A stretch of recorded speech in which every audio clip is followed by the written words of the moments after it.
Welcome to the Inspired Business Leaders Podcast, brought to you by Inspire Wealth, bringing you interviews with top business professionals, empowering you to understand our current business climate and the successes and struggles other business professionals have overcome. Here's your host, Nick Bour.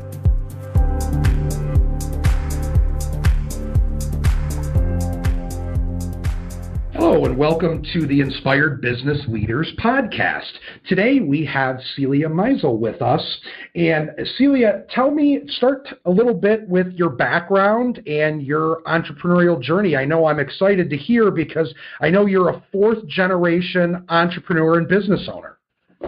Yes, I am. Thank you for having me, Nick. Yes, so I actually started entrepreneurship when I was very young. I was about 16 years old when I got into, I started my first music lessons business, teaching music lessons at my church. And then in 2008, fast forward many years later, I finished grad school, and it was the middle of the 2008 recession, and there literally were no jobs in my industry. I had a background in music, and so I was determined to do something with my degree and ended up starting my own business out of necessity, really, at that time. And it was then that I started to draw on all of the resources that I had in my life through my multi-generation of entrepreneurs. My great-grandmother owned a nursing home that she opened in the 50s. My grandma was a barber, the only woman barber in Arkansas in the 60s. And then my mom was an MBA and was a businesswoman, and also had a business, actually as a Mary Kay lady.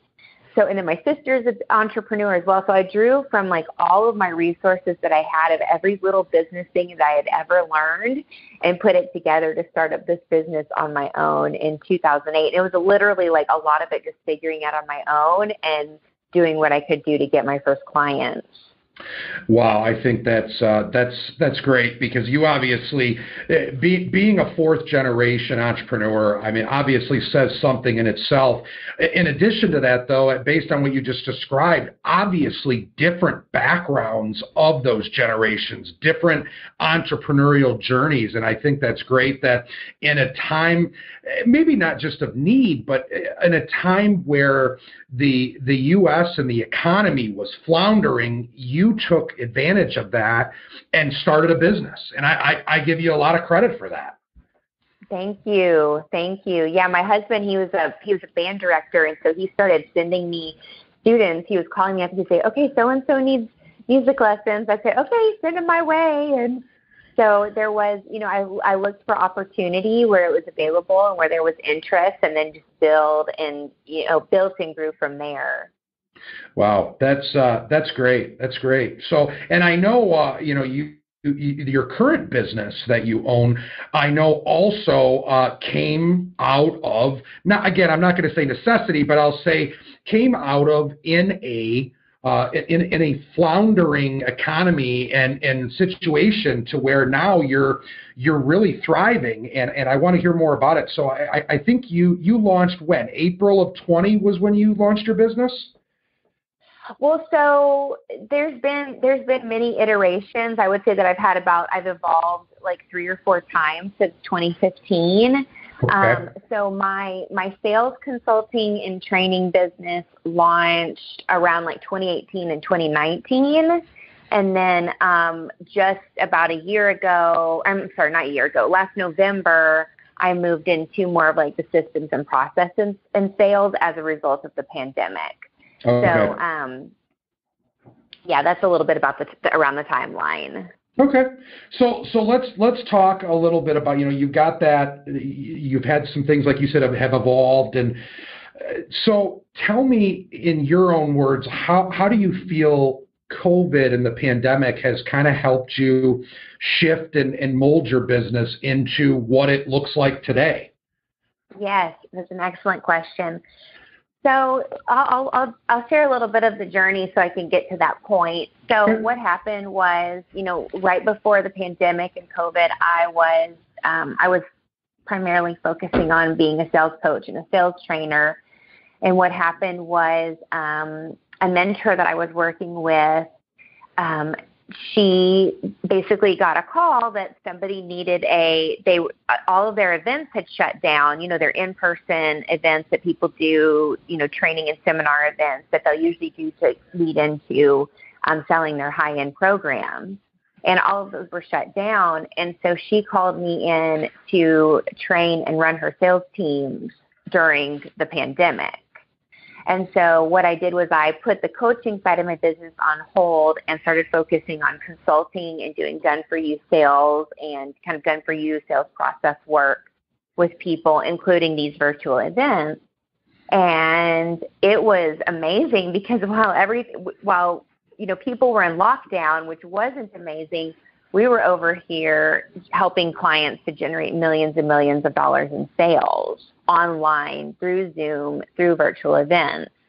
And so what happened was I started to really notice a skill set that I had. I mean, I'd been a trainer before and a team leader before, but I started to notice that I could see gaps in the processes and that I could fill them in. I could write messaging scripts. I could write training prompts. I could do all of these things to really create this seamless experience, both for the team and for the customer journey as well. And I could tell that people were really into it and they were thriving with it. And so over a period of years of doing this, I decided to put that into a business and run with that, which is my current brand called Multifaceted Results. Wow, that's that's great, and this coming from an individual, in my industry, being the owner and founder of Inspire Wealth, the financial planning firm, I've been in that space for a long time, and I can't even tell you, obviously.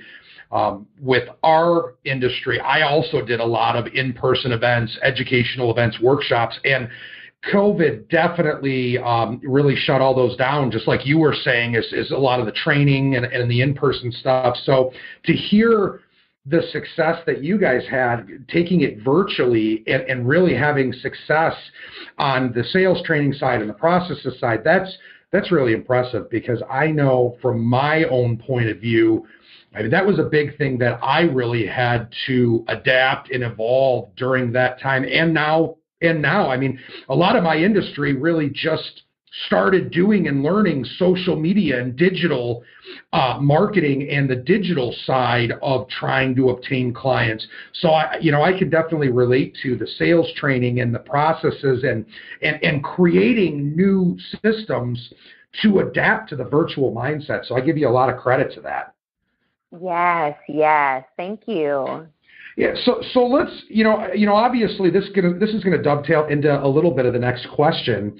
What kinds of opportunities do you feel have opened up for you as a result of what the changes in the marketplace have looked like since the pandemic? Obviously you mentioned one of the things on the virtual side that you had to adapt and you've had a lot of success with. I'm curious to know, what kinds of opportunities have you uncovered since, some of the slowing down of the pandemics and the shutdowns, but how has that evolved and what has that done to your business? Mm-hmm. Well, what I've really noticed is that people are, compared to pre-pandemic and now, I don't know if it's safe to say post-pandemic yet, but, as things are opening up more. But what I've really noticed as far as opportunities is that people, your customers, your clientele are more open and more communicative online than they were before. And so that is really great for, people being open to purchasing, whether it's coaching or services or meeting with a service provider. So the mindset has really shifted from the customer of them being more comfortable with online, which is a huge advantage for everybody that's working remotely or, wants to serve a wider clientele beyond just like their local area. So to me, that's a big opportunity. And I've also seen that just more in the networking space with like the Zoom meetings and the Zoom networking of people being more comfortable to show up and really fully share themselves in this digital world. And so that's really exciting to just see like this higher level of comfort. And so with that, I think that it's easier to meet customers online just in like through social networks, through Facebook and LinkedIn. Those are the two platforms that I'm on primarily. It's easier to meet people and engage and hop on conversations with people than it was before. And of course, that leads to then, people getting on your email list and getting on sales conversations. And so there's just, I feel that it's just opened up a lot more dialogue in the online space. Maybe for me as a service provider, just as much as for the customer. Yeah, I really agree with that. I've even seen it in my business as well, and as well as when I first was looking at launching the podcast, I was really intended to focus on Michigan and Michigan entrepreneurs and business owners, and I really started thinking about it more and more, and I said, wait a second, why am I limiting it to just Michigan when we are in a more virtual and digital world? And there's so many entrepreneurs and business owners like yourself that has really had the opportunity to take their business to the next level because of the digital age and because of some of the things that have evolved since COVID and since the pandemic started. So again, I think some of the things you do when it comes to the sales training and the processes and those types of areas, I think that there are so many business owners out there and so many different industries that need those types of services, because if you don't have those systems or processes, A, you're not going to scale, and B, you're really not going to be able to achieve the maximum success or get to the maximum level you're really trying to achieve without having those systems and processes in place. Oh, it is so true. It's so true. And really, for any business owner that's starting up, on their own or with one or two team members. I mean, when you look at all of the hats that the business owner has to wear, from marketing to sales to, the creative department, I mean, there's just so many things, and that can cause a lot of overwhelm and stress and really take away from the creative process and the joy of building a business, right? Because they're worrying about their next customer or just any number of things that a business owner can worry about. And what I found is having the systems and the processes in place really kind of takes the thinking out of your head about what needs to be done, all of those decisions that need to be made on a daily, weekly, monthly, quarterly, yearly basis, and puts them into a system that then essentially all you have to do is just go through the steps and, check off the list and do your part, and then it's done. And it just frees up so much capacity and bandwidth for, like I said, for the creative side, also for living life, so that somebody's not working 40, 50, 60 hours a week, because entrepreneurship can lead to that, it can lead to burnout and just extreme overworking. And I go to the opposite, like, let's free as much time and mental energy as possible for the business owner. Let's delegate over to the team and get the team really running smoothly. And then also, open up those income streams as well while we're doing that, because we're taking really efficient action in the business that are, really focused around those money-making and income-generating activities. Celia, again, I couldn't agree with you more. Me personally, and a lot of the business owners I've spoken with and talked to over the years, I mean, we all know as entrepreneurs and business owners, when you're starting out, you literally wear every hat. So like you said, whether it's marketing, whether it's the creative, whether it's the customer service, I've been doing what I do for 20 years, and I never really hit home on how important an operations person is, or that person that's going to help run some of the back office things, until probably about 6-8 months ago. And it was just because I was wearing all those hats. I was trying to do as much as possible to make sure my business was not only efficient, but also because as a business owner, you want to have your hands on as much as you can, because that gives you not only the control, but you feel like you have that impact to be able to do and do within the business what your goals, what your vision is. So exactly. It's so interesting that you bring up things like that with the so many hats, because it's so true. And I've made a lot of mistakes myself, and I've heard business owners relate to that over the years.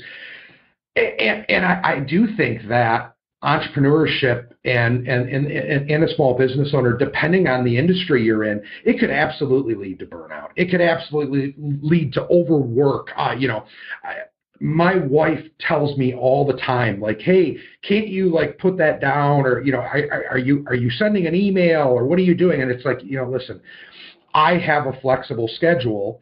So, there's a lot of times where I'm replying to emails at, 8 o'clock at night or 6 in the morning, or I'm doing those types of things like a lot of entrepreneurs and business owners do, not because they expect a response back, but because that is some of their downtime where they don't have to be tied to a desk, or they don't have to be tied to the office, and they can be at home with their family feeling like they're decompressing, and it takes 5 minutes to send this reply to an email. And I know that's how my business has evolved, and that's how I feel like I'm not going to lead to burnout, and I'm not going to lead to overwork, because I can still do some of the things to follow up with clients and on different issues, even while I'm on vacation, or even while I'm up north or at home. And I think that's become a lot more relevant, not only in the digital world, but just in the more tech-friendly world. Yes. Because you can just step aside for a couple minutes and just take care of something really fast. I was actually, funny, I was camping. We were remote camping. So I'm I'm a Midwesterner too. I live in Milwaukee. Okay. And so my husband and I were in on Rock Island, which is Door County. It's like the northern island of Door County, and it's a remote island. There are no motorized vehicles allowed. And I happened to get Wi-Fi service, and I happened to be working on something because somebody was picking up something from my house for me while we were traveling. And I open up, and I find this email went out to my list, and it was this really weird, like, stalk kind of email, like, hey, name, thanks for signing up for, product. And I'm like, what is going on? Why is this email going out? So I'm sending my team a message in Boxer, hey, this email went out. Please go look what's going on. And I'm like laying in my tent in the middle of the wilderness, sitting by Lake Michigan. And I'm just like, okay, I caught it. I let the team know. It's in their hands now. And I'm on to go hike around this island for the next couple hours. But it was all in a matter of 10 minutes that I caught the problem, sent it out, So, to what you're saying, now, at the same time, like if I were to obsess about it and stress about it and like let it take away my day because I was worried about that, then, that might lead me to burnout because I can't be present and like enjoy my vacation.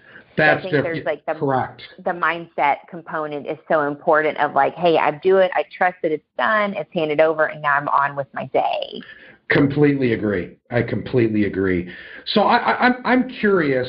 I know you've talked about a little bit of this because of how things have evolved within the pandemic, but what are some examples of the new skills that you feel you've developed because of this that maybe you weren't as strong in, or you weren't using as often before the pandemic?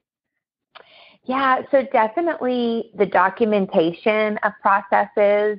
I had kind of started it before the pandemic, but I didn't really know that it was a superpower and that I could also leverage other people to create. Like if I have a team member go and set up something or do something for me, I have them document what they're doing and then store it in our SOP library. And then also showing others how to do it in the same, in like a very simple way of like, hey, here are just the essential steps that you need. And this is so important because, there is turnover in teams. And I've had the experience in the past where I literally let go of a team member and lost an income stream because that team member had all of the steps. I was running a membership at the time. The team member had she knew all of the steps, all the processes, everything. And she left, and then I tried to hire another team member and another to pick it up, and we just couldn't do it and had to end up closing the program. And that could have led to a really nice income stream down the road, as I continued to grow it and evolve it. Yeah. So, looking back on some of those past mistakes and those past challenges, I've learned to really let's make them strengths. So that is one, just the documentation. And then also the organization and productivity. I have incredible personal productivity systems in place that keep me on task and in check with what I'm doing. And I'm able to kind of take a big, huge process and just distill it down to the essential steps to just kind of remove the overwhelm. So those are things that have opened up that are really, I consider to be superpowers that I was completely unaware of as superpowers. They were there, but I had no idea to what level until my experience over the pandemic. Gotcha. Yeah, no, that makes a lot of sense. I think there's a lot of entrepreneurs and business owners that have realized that they are really, really good in certain areas that if you would have asked them 4 or 5 years ago, they would have been like, no, I don't do that day in and day out, or I'm just not that comfortable doing that consistently, where now you could ask them and they're like, oh yeah, I never would have guessed that I'm this good at these areas, but now I'm seeing, wow, this is a big strength of mine, and I'm able to add that value to my clients and my customers. Yes. And I would say for me also the same thing. The aha was a few years back was with selling and sales. When I started to realize that I had a gift and ability with sales, I was like, I have a music background. How does that relate to sales? But it was just, I naturally just knew how to close deals, and I didn't even know that I was selling until I started to look back in my past and be like, oh yeah, every time I ever did this or I did that, I was able to sign clients, or I was able to close deals. And so sometimes we need that perspective to look back and be like, oh yeah, I didn't even realize that was a skill set that I possessed. It's interesting because, my industry has a negative connotation with sales or with selling, with, hey, I'm selling this product or I'm selling this strategy. And it's always interesting to me because even though there's a lot of people out there that will always say financial services or insurance solutions they're being sold. You're selling that to the client. And I always have said, if I show the client value and I show them how I'm helping them accomplish their goals, it's really not selling to me. It's more showing value. And it really sounds like to me that you've not only seen and tied it to, I am doing sales, or I am in this area of sales, but you're showing your value. You're showing how you're able to help that customer or that business owner, help them in certain areas within their life that they're not good at or that they need improvement on. Right.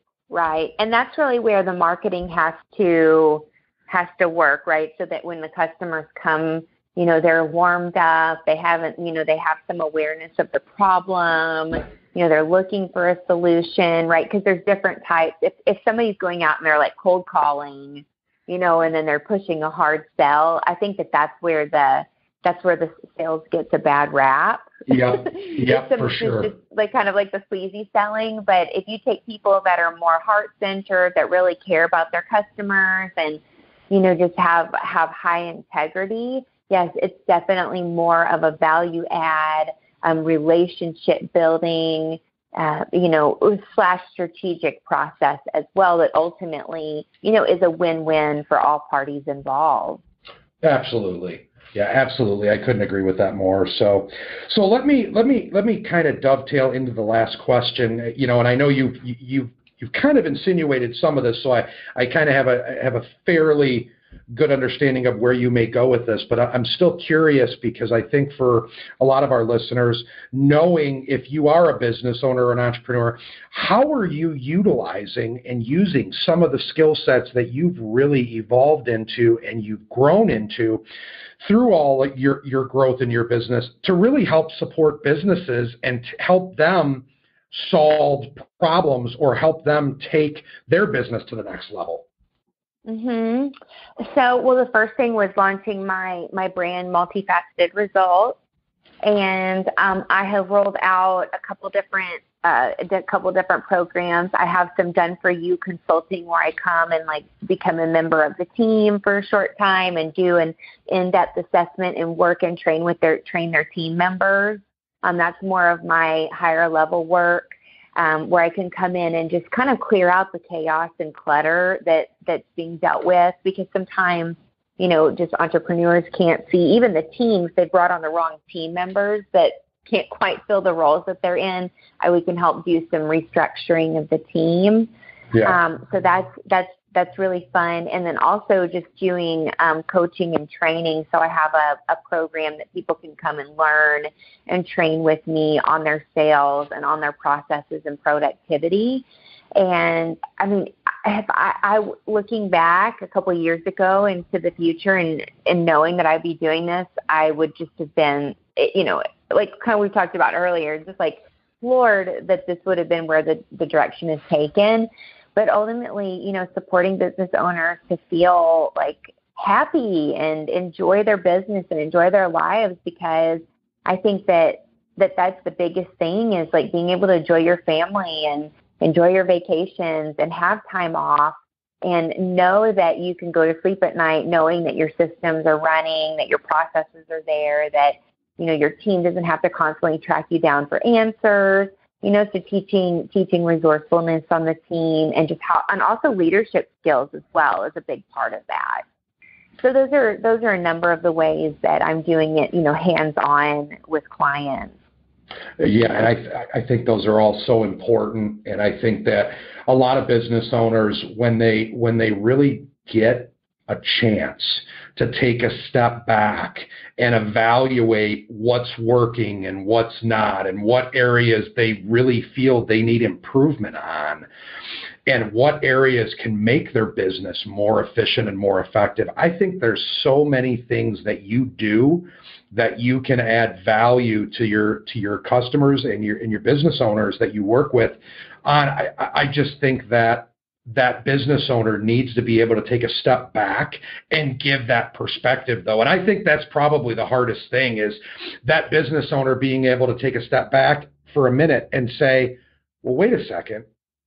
These are the two areas that I feel like we're missing the mark on, and I feel like there's areas of improvement. And these are not really my areas of strength. And some of my team members have not really been able to help with that. So what do I need to do as a business owner to make certain that I do bring on either a partner or a contractor or hire someone like yourself to be able to put things in place to make their business more efficient and more effective? Exactly. Yes, that perspective and taking a step back and the guidance of just, there's so much, because we're constantly being marketed to as well, and just knowing what is the right thing. Because what I found too is that it's very easy for up and coming business owners to hire contractors at the wrong time or the wrong contractor at the right time. Yeah. Because, we see these big marketing agencies and, they're like, hey, we'll do your ads and we'll automate your this and we'll do that. And that business may not be ready for that, but because they see all of these other businesses, running ads, and they're very consistent, because a small business, can feel like, they're up against these huge corporations that have a bigger advertising budget. So it's like how they want to be consistent. They want to stay in the, top of mind with their customers. And so actually a very simple way to do that is through your business system. Like, you don't have to go hire a big agency and, do all these things. Because I've met so many people, especially with marketing, where they hired a contractor, they outsourced marketing to an agency, before they had really, built that relationship with their audience, and, it just didn't go well. And, those are some of the stories that break my heart. So, just like the systemization and having somebody that can help you systemize your business is such a smart move to take what's already working and dial in and improve and, go all in on that, sort of like the 80-20 rule, go all in on the 20% that's working, and, just make smart strategic decisions is just, I would say that's a big piece of advice that I could throw in there.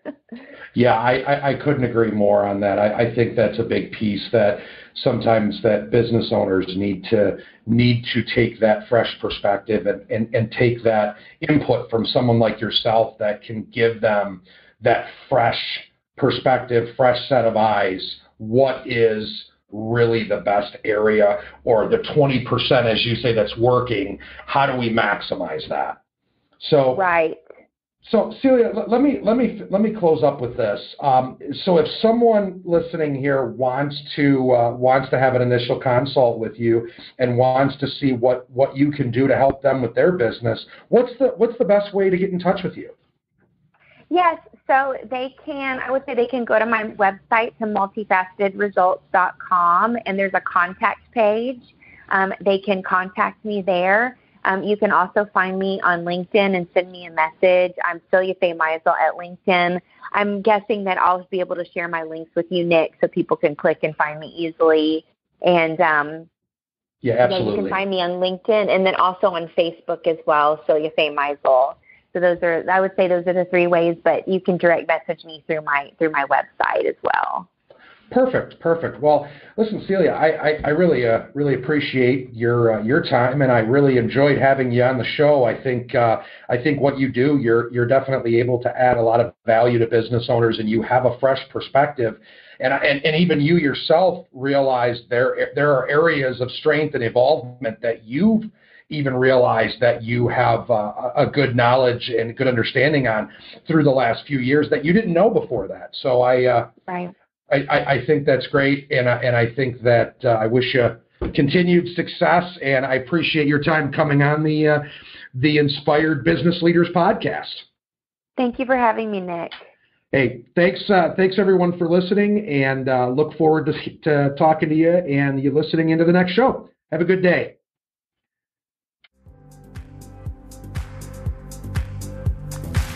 Thank you for listening to the Inspired Business Leaders podcast, brought to you by Inspire Wealth. To learn more about the topics mentioned on today's show, or to listen to past episodes, visit www.inspiredbusinessleaderspodcast.com. Thanks again for tuning in, and we'll catch you in the next episode.